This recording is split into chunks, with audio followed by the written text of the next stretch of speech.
अस्सलामुअलैकुम वरहमतुल्लाहि वबरकातुहू। ये आपके लिए लेके हाजिर हुए हैं खालिस कुदरती शहद, और यकीनों के मौसम का है, जो कि हमारा ताल्लुक़ सरगोदा से है। और सरगोदा में कीनू के बागात होते हैं।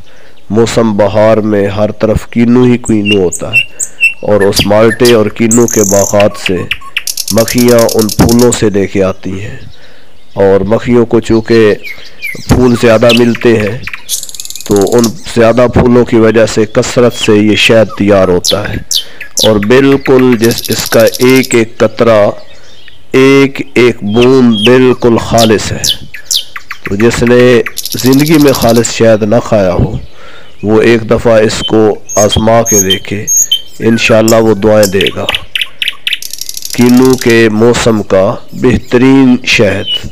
और आप जानते भी हैं कि पूरी दुनिया में सरगोदे का कीनू मशहूर है, और पनवाल के अंदर भी उसके बड़े बागात हैं। तो हम यहाँ से ही कलेक्ट करते हैं, उसको इकट्ठा करते हैं। ये पूरे साल में सिर्फ कीनू के मौसम में ही होता है। मौसम बहार में कीनू पे फूल लगते हैं, और उस मौसम में ही होता है। पूरा साल ये कीनू का शहद नहीं होता।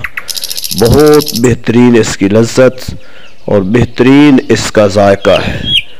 तो हम घर में भी इसको इस्तेमाल करते हैं, और लोगों को भी मशवरा देते हैं, और लोगों को सेल भी करते हैं। एक तो सस्ता है, और दूसरा फ़ायदे के अंदर बड़ी बेहतरीन चीज़ है।